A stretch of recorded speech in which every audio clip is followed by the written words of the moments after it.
Okay, I think we are ready to get started. Make sure I'm not muted.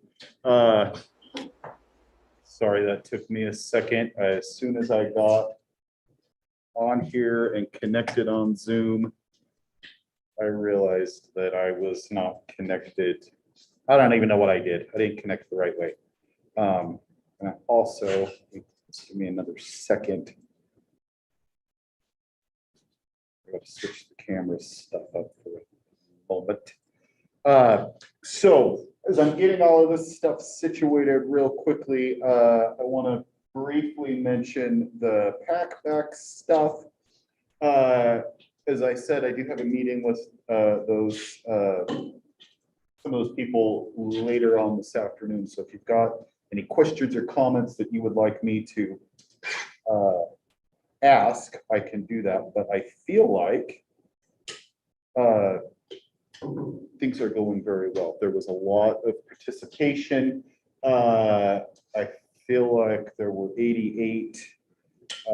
There's supposed to be 92 in here, so that is fantastic. There were some very good questions and responses. I made a couple of comments earlier this morning. I am going to, I got that set up. I'm going to make some more comments in there as well. I just didn't have as much time. So with that, I also am not 100%. I wrote down a question that I have for those guys. I am not certain, and maybe you can answer this for me. I'm not certain if on this week that closed Thursday, on this week's material, if you could have responded to posts from the previous week. Did anybody try to respond to previous stuff? You did? I didn't try, but I know from like from other stuff. That it was fine, like they're still open. Okay. You go back to last week's questions and answer stuff if you wanted to. Did anybody do that? Respond to the previous week's stuff? You just dealt with this, okay. But apparently that option is there. So I just didn't know. And as I was looking through stuff this morning, I did not go back to last week's stuff to see if there were other like additions to that or anything. So I wasn't quite sure about that. Yeah. My understanding, this could be wrong, but what happens is that if someone answers, I think it might bump it to the top. Oh. So if I went in and answered like last week's questions, it'll bump it. Put so it it's back in there. Yeah. Okay. And so since if apparently maybe nobody did that, I didn't notice any of that stuff. So we will see. There were a number of very good questions, handfuls of things that really kind of sparked some of my interest as well. And that's also, I'm like, we're gonna have to give me some time, because as I start looking at stuff, I'm like, oh, and what did they say? And I look at more stuff and I'm like, oh, I'm gonna click on this link. I want to see more stuff. That's maybe an issue. All of a sudden I'm like, holy cow, I've spent an hour and I've only gone through a handful of these questions. I need to maybe not do that, but I like it. I think it's really interesting to see some of these questions. One of them that I thought was really pretty interesting was a question about the immersion oil and what is it? Do we always need it? If we are looking at something through the oil lens, the 100X or immersion oil lens, you definitely need to have the oil in there, or the image is not going really to be very clear at all. It's going to be pretty fuzzy. All right. Immersion oil, I looked this up quickly. It appears to be a type of highly refined mineral oil is what immersion oil is. So that's what I gathered. And there are definitely different manufacturers, but it's all basically same sort of idea. I think there are some others that are kind of a silicone-based oil, which is a little bit different, but it's the same sort of process. So this just showing how we can, with some filtration, get a dark field image by blocking the way that light is moving through there. We're not going to go into details with that.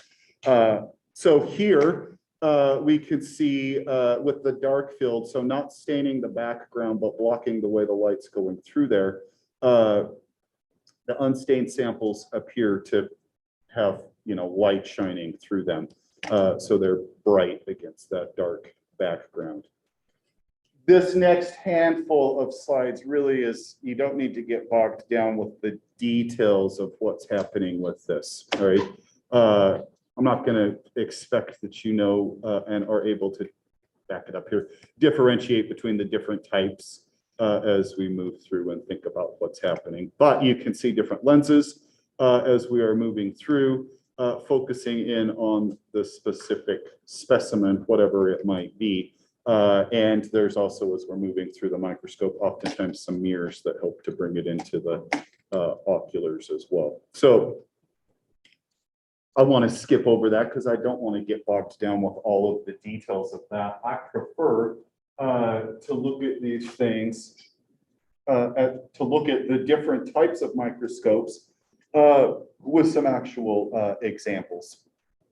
So we could see, and there are a handful as we move through here that we're going to make some comparisons with to show you here's how it looks with one versus what you might see with another. All right. So this image, and these things have not been stained up, all right? Black and white looking image, but there have been no additions of dye to allow these structures to potentially be better visualized, if you will. Oftentimes when we look at a eukaryotic cell, one of the first things that pops out at you is a big purple or deep blue nucleus, all right? You can see it. It's not stained, but you can see it right here, all right? You can see it over here as well. So we're comparing a bright field microscope, regular compound microscope versus the phase contrast. And we're looking at the same stuff, all right? Which I like when we're making comparisons, that we're seeing the same slide, all right? You can see it's all right here, all right? Just from one microscope to the other, all right? So you can see some details, you can see some features, but then we switch it over to the phase contrast, and it really, to me, kind of makes it seem like that image just kind of pops out at you, sort of putting it into more of a three-dimensional type of an image, as we can see some of these details. And I always, as I look at these, it kind of reminds me of like looking through a telescope at the moon and seeing the details, the craters and all of that. You can definitely see more features, characteristics of that cell that are kind of hazy or blurred out in the bright field microscopy, but it's there. The nucleus definitely pops out really well. Some other stuff, the vesicle here, not certain what that is, but something, right? And there's definitely other features within there. This likely is another epithelial cell down below, but we're really focusing in on this. Up above, this stuff is just what we would probably describe as artifact, maybe an issue on that slide where there's a little bit of a mark, an indentation, a blemish on it, something like that, that might make it appear like that, or the, maybe the slide is scraped, or something else, just debris or garbage, if you will, right? It's visible in both, but it's not really what we're hoping to look at, right? This, I think, is really pretty impressive. So this is DIC, which is I think it's spelled out here in a minute. It's a differential, I can't remember. It doesn't matter, those details. We'll see it here in a second. Always, every time I'm like, what was this? So what I like is this image of this fungus, right? Really pretty impressive. We showed some stuff before, some fungi like on the oranges, and you can see the mold. Here we are zooming in on it, all right? We can see the thread-like structures that we call hyphae. these filamentous bits, and then poking up kind of like a tree are the fruiting bodies, these reproductive structures or the spores, right? As it releases these spores, they settle down in the environment and grow as more fungi, all right? So it's growing on a specific type of agar, that doesn't matter. It causes a disease called chromoblastomycosis. It's a type of skin infection. We'll see a little bit of that later on when we think about some details like that. Skin infections. So we see it in tropical and subtropical climates. It's not something you think about contracting here, fortunately. But pretty cool. It also, quick little sidebar, when we think about the fungi, these molds, they may be, as we see in this image, with what looks like nice divisions in between these strands of hyphae. We call this type of fungus septate because there's these divisions. And there are others where you don't see these markings that look like individual cells, really they are. It's one big, long, almost hair-like filament, aseptate, right? So these guys septate as we see these divisions in between them. And there's other things, looking at them microscopically based off of the way the spores are and things like that, that helps us to classify them. We're not going to get bogged down with that. For today, all we're trying to do is give you a little bit of show and tell. So this next bit, there's a couple of different potentials here that we are looking at. And this is some techniques that we call immunofluorescence. We use a couple of things to our advantage. We know that antibodies, these Y-looking guys, antibodies they're a type of protein and they are specific to a respective substance, an antigen. We will go through details and describe these interactions later on, all right? We think about, vaccines and producing antibodies to target different things like coronavirus, right? So in this case, we know that antibodies will link up with specific antigens. And knowing that, we can develop a test, an assay, that will use these antibodies to stick to some sort of pathogen in this case. And there's a couple of different types. The direct or the indirect direct is only a single antibody and the indirect is a couple of antibodies, all right? With the first, the direct, as we see up here, this is a single antibody and that antibody has on the tail end of it an enzyme, or not an enzyme, sorry, a fluorochrome, so a fluorescent tag that is linked to that antibody. And if our pathogen, if those antigens are available for the antibody to link up to, we will see fluorescence as we see up above, although that's kind of a blurry image.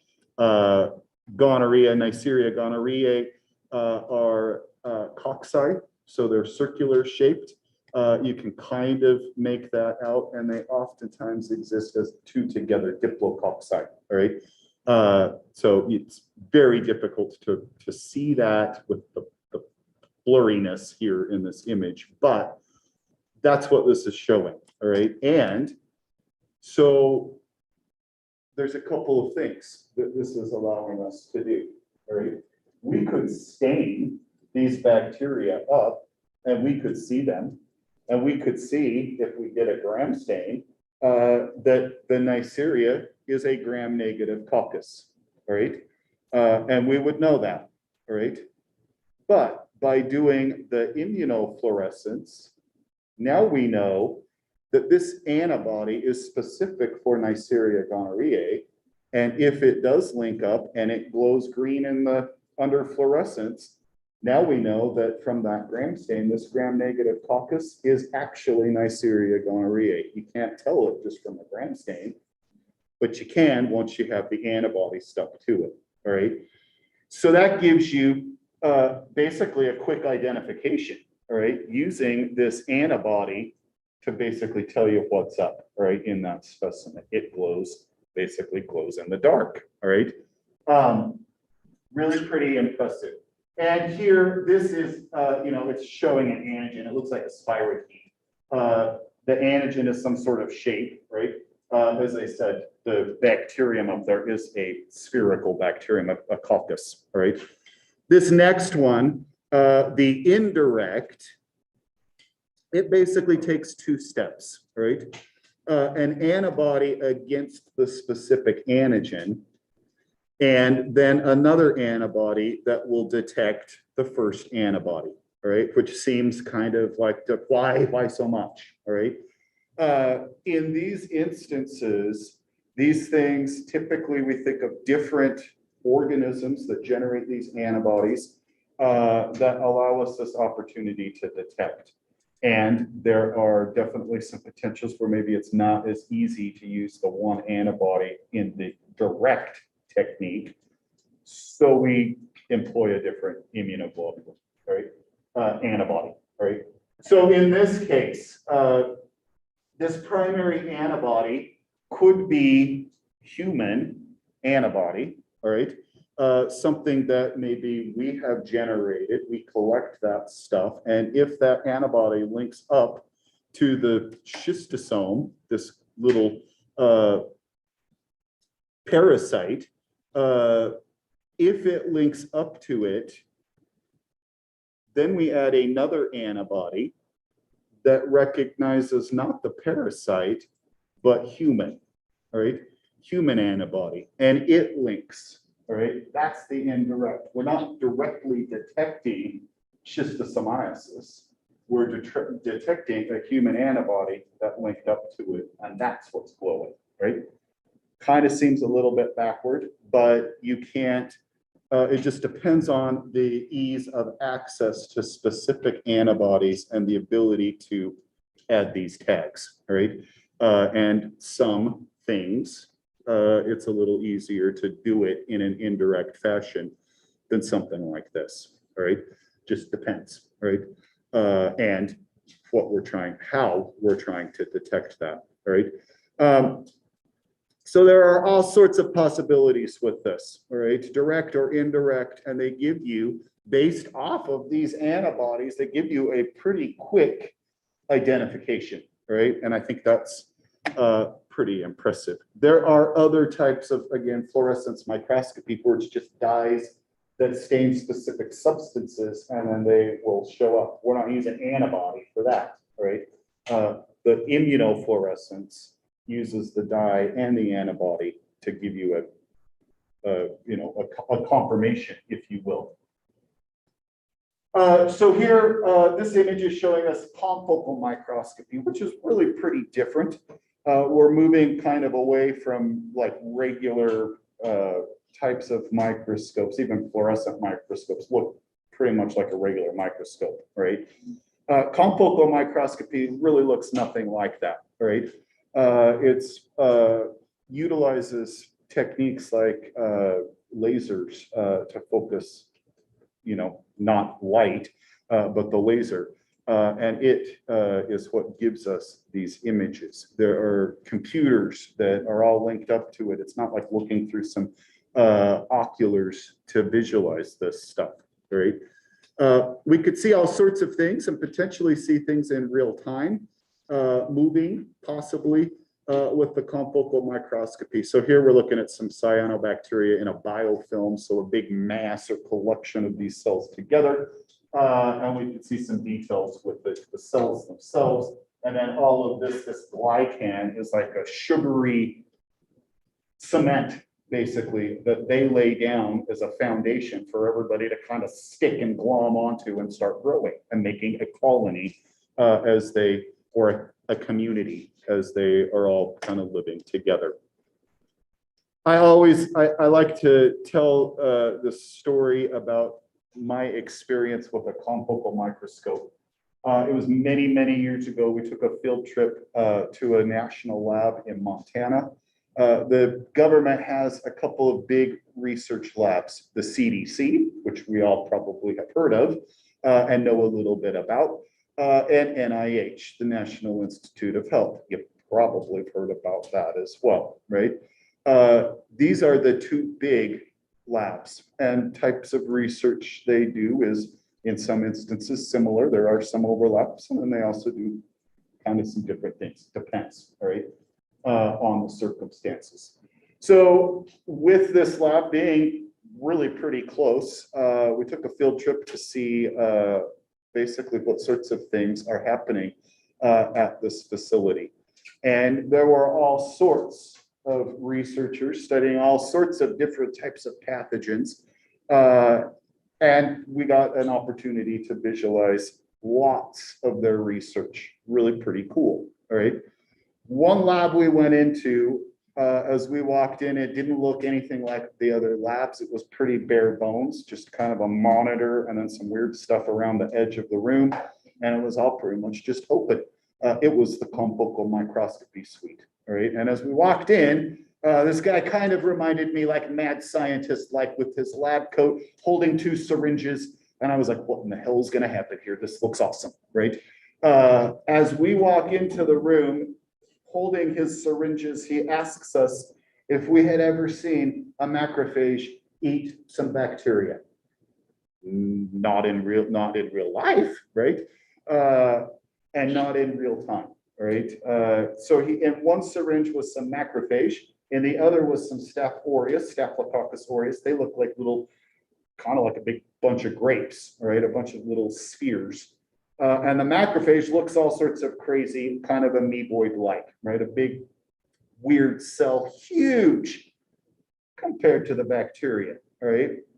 And on this monitor, after he injects these things into two ports in the machine, it looks like they're potentially miles apart, one on one side of the monitor, one on the other. They're probably super close together, right? But it looks like they're a bit away from each other, right?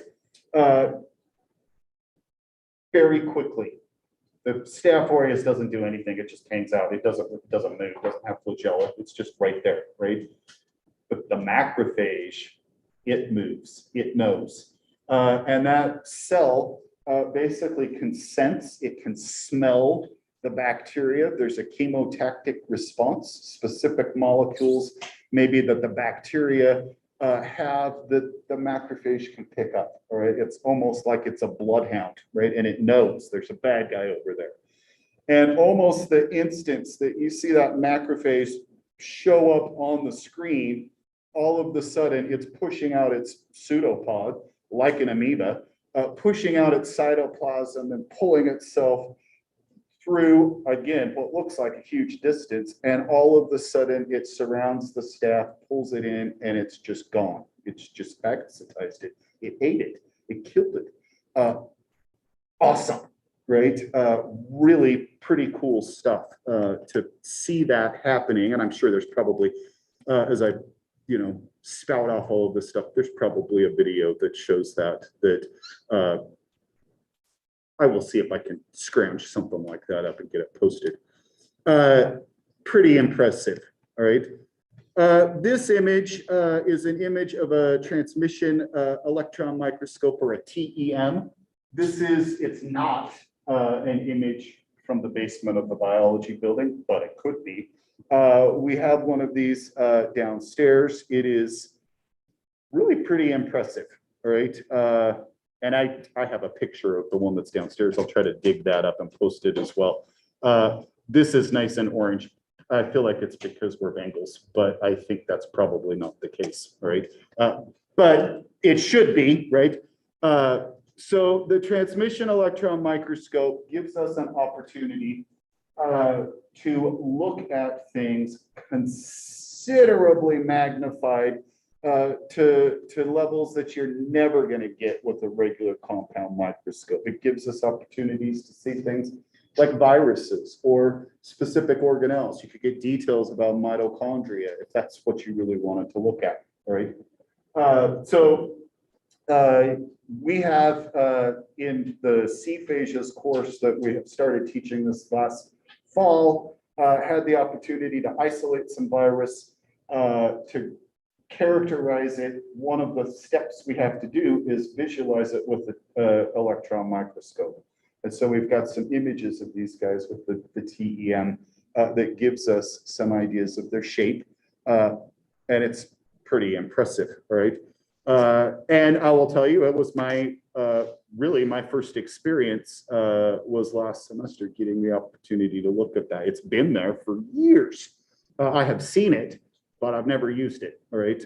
I never had a need or a reason to be looking at that stuff. But with that course, it opened up those opportunities. And that potential is there for undergrads if you are interested in some virus. And that was one thing I made a comment on the fact that somebody was curious about virus. I'm like, oh, well, you should maybe think about C phages. You could find your own virus, maybe from your backyard, and then you could name it, right? And maybe that would be cool. I think it would. So we will see, and I mentioned a little bit before, a lot of the time, you know, the bacteria through a compound microscope, not very impressive, but looking at them through an electron microscope, definitely more. You know, more detail. They look huge when they're visualized that way. So we will see a lot of organisms that are presented as an electron micrograph, not just a simple, you know, stain with a compound scope. All right. So keep that in mind. We'll see some more things like this. And there's different types, the transmission and the scanning electron microscope. The transmission is moving through. The scanning gives you like surface features, the outside appearance of stuff, all right? And there are all sorts of different possibilities with this as far as what we might be looking at, all right?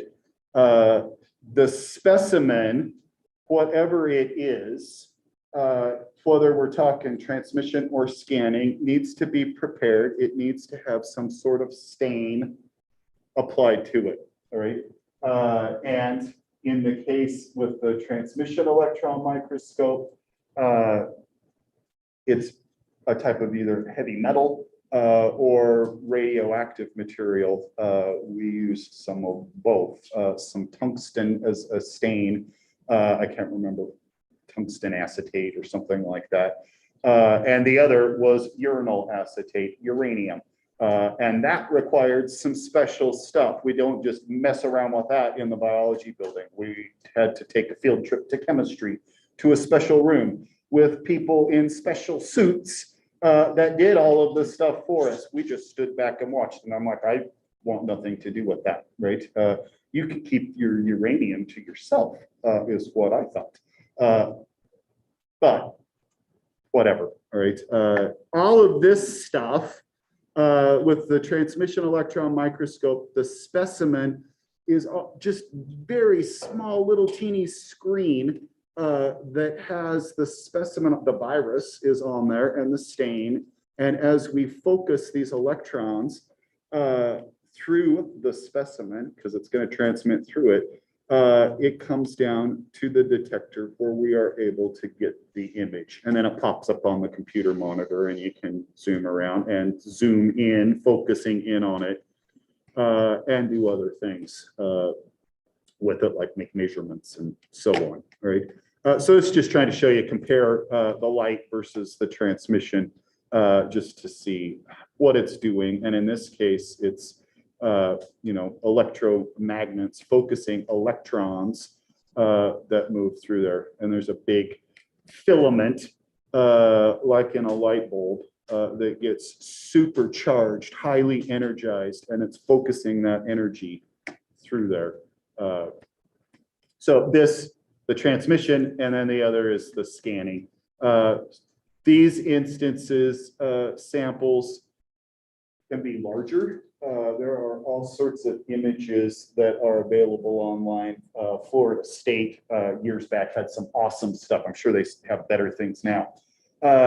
Stuff with the scanning microscope that really kind of can fascinate and maybe also potentially disturb. It's impressive. Seeing the head of a grasshopper through a scanning electron micrograph, super cool.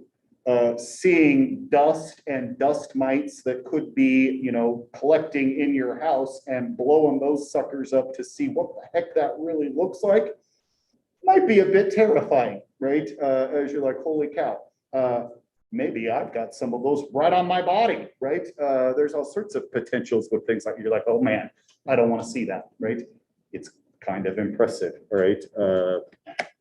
And maybe disturbing. So here we can see a couple of different images. So this is a transmission electron micrograph. This one is showing us some image of a biofilm and cells within that biofilm, and we're moving through it. It almost looks like it could be a mitochondria or something, right? But a piece of biofilm that we're able to look at details within that. This other image is more what we'll be thinking about as we see some of the bacterial stuff later on. Most of them are be scanning electron micrographs. This is our Staph aureus, and this isn't what it looked like when I saw it being eaten by the macrophage. It wasn't big and purple because this has been artificially colored, right? We've put some stain on there to just make it pop out, right? It would look more black and white like that if we were really looking at the actual image, all right? But with that said, you can see the Staphylococcus, big cells as we've zoomed in with the electron microscope. They look massive, and they're clustered like a bunch of grapes, coloring them purple. And if we gram stained them, they'd be purple. Gives us this image, right? And so they look like a bunch of purple grapes, really, all right? Pretty cool. You can also see in the background, this is the membrane that the specimen is placed on, and some of the porosity within that, very, very small. Okay. So here, biofilm, right? And here's a little bit of detail about biofilms. And there's all sorts of potentials with organisms that might be able to form a biofilm. You know, your teeth, plaque on your teeth could be, if you've got plaque on your teeth, could be a good example of something like that. Here we're looking at Pseudomonas, right? It's a type of bacterium. And this shows a couple of steps in the development of just hanging out, being a bacterium, to forming a big biofilm, a massive group of organisms. And in these cases, although lots of what we're seeing here is probably Pseudomonas, there are other friends that come in and participate in the biofilm, right? It's more of a community sort of situation. And if we're talking, you know, your mouth and the plaque, there are numerous players that get in there and participate in this biofilm formation, laying down the foundation with lots of sugar that helps to cement sugars, and then others that come in and start fermenting and feeding upon that and potentially causing issues like cavities. That's not what we're looking at here. So this, just on some sort of surface, the planktonic or free-floating, just hanging out regular bacteria is planktonic. They're the initial ones that attach, right? And here we're trying to kind of zoom in and show sort of what's happening, right? Once they get on here with this initial attachment, they start laying down this foundation, some of this, you know, there's like the glycocalyx, this sugary foundation. helps to kind of glue them there. And this is the irreversible attachment once they're, stuck onto this whatever substrate. Here they start growing, producing more slime or sugar to help kind of secure their location, protecting themselves, right? This also, if we think about in our body, with all of the sugary, cement that they're secreting out, that becomes difficult when our body tries to recognize it as being foreign or different, because we see the sugar and say, that's okay. It's what's under the sugar that's hidden away. That's not okay. And our body doesn't see that stuff sometimes, all right? And that sets the stage for bigger issues. Here we can see maturation. We've got more growth, proliferation, other organisms coming into this mix as well. And then we get to the last bit with some dispersion, where these organisms are able to become back to this planktonic situation and maybe settle down. There are definitely differences between planktonic organism and biofilm organism. And usually it's considerably easier to target the planktonic bacteria than it is the biofilm, right? And Pseudomonas is a great one for biofilm formation. We will see numerous instances where Pseudomonas is a potential pathogen and can cause all sorts of issues. And part of those issues are the result of this biofilm making it difficult to combat, for sure. There's other instances like highly antibiotic resistance also makes it hard to treat. Here we've got an image of some biofilm. In this case, there's a handful of bacteria, types of bacteria, and they've been stained with some fluorescence dye. The DAPI stain will allow these organisms to kind of shine, fluoresce, right? It's not antibodies linking up. It's just a type of fluorochrome that stains the bacteria, all right? This, I think, is kind of interesting because this biofilm is on stainless steel, something that we might think of as being pretty antimicrobial in the first place. How is it that they may be able to colonize and survive? That's a good question, right? I imagine I will see that in the packback, right? It's a good question. All right, here we've got a couple of different types of more, it's like kind of like electron microscopy on steroids. These are atomic force and, my STM is, I know it's going to tell me at some point down here, scanning tunneling and atomic force. So these give us the opportunity to get greater detail, and I'm going to go back, but we've got it right here in this table that gives us a few extra tidbits. So here we're looking at some cellulose, nanocellulose, and up above we are looking at gold is what we're looking at, but you could see things like DNA as an example. I'm backing it up to show you some of this stuff. Here's an image with the scanning. Campylobacter jejuni is a type of bacterium, and here you can see gives it sort of a three-dimensional as we're staining the surface of these cells, right? Up above with transmission, this is a virus, something you've probably heard about. This is Ebola. It's a thread-like virus. That's what we're seeing right here. And all sorts of kind of disturbing stuff with Ebola. We'll talk a little bit about Ebola later on.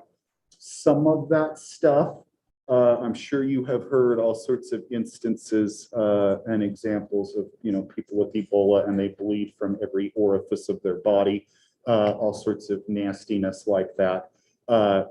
Kind of true. Some of that is a little bit embellished, but definitely disturbing.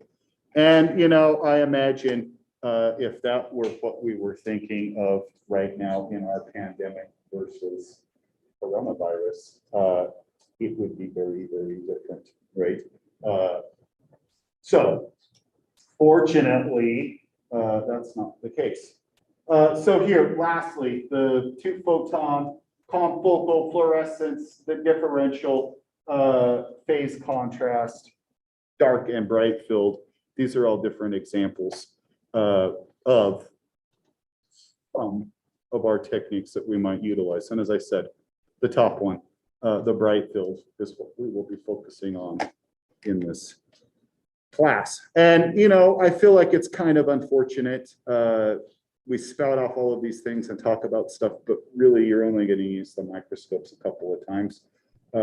We don't spend a huge amount of time working with them. You will use them, but other labs where we're doing microbiology, almost every day, the microscopes are out and they have to be looking at things because that's more of the focus. And in here, we think more about all sorts of other details that the microscopy is just one small little bit, and we don't want to get super focused in on that. Okay, so here we could see some other details and maybe some potentials when we think about getting prepared to do some microscopy. Our specimens, if we're talking bacteria, we're going to put these on slides and we will then prepare them so that we can put the stains on and hope that we have done it in a fashion that doesn't allow the organisms to just get rinsed off of the slide, all right?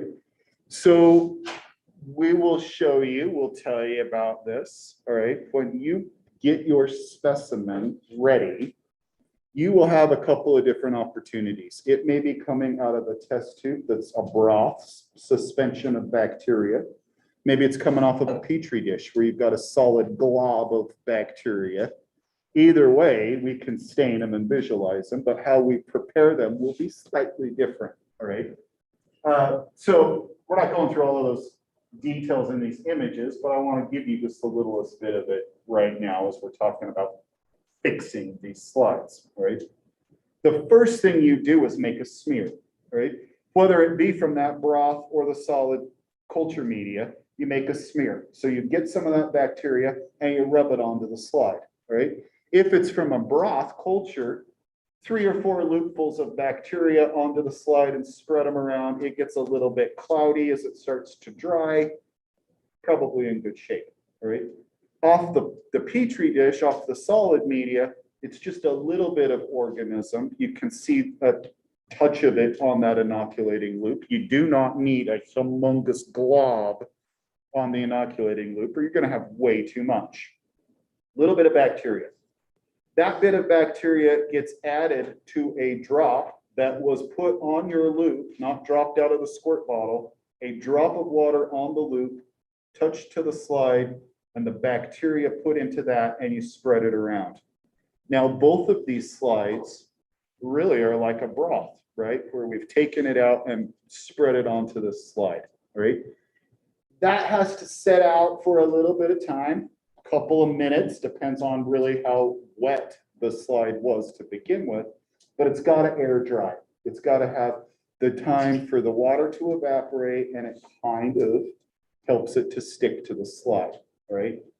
If you try to heat your slide up without letting it air dry, you boil it and you cause those cells to get distorted, destroyed, blown apart. They don't look like they should. They definitely aren't going to give you the results if you had done it the proper way and let it air dry. All right. After that smear has been made and it's been air dried, then we fix it. All right. Heat fixing the slide causes, even though it air dries and they kind of stick, it helps all of those cells really kind of glue down to the slide. So here we've got it on a hot plate. This is a type of incinerator. We will use a Bunsen burner, all right, and we'll pass the slide through the Bunsen burner. There are other potentials, and this is different.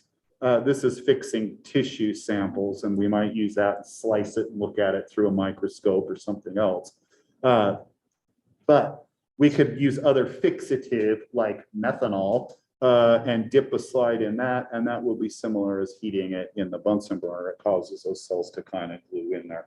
We don't mess around with that stuff. We just use a Bunsen burner, all right? All of these first two techniques, however, they heat the slide up, they cause the bacteria to stick, and then you can go through the staining processes. If we're doing a regular, like a gram stain, there's multiple staining steps that require rinsing in between. And if we don't do these steps beforehand, once we start rinsing the stain off, you rinse the bacteria down the drain as well, right? And then you're just looking at a glass slide, all right? So these steps ensure that what we have put on the slide stays on the slide, and then we can see it, all right? And again, it depends on what we're doing. Here is some anthrax again, Bacillus anthracis. This has been stained with gram staining reagents. And crystal violet is it's the first stain, what's primary stain that's added. And these cells look purple, right? This one, Spinolorchus, it's a marine organism. This has been stained with a different type of stain, rose Bengal. Go Bengals.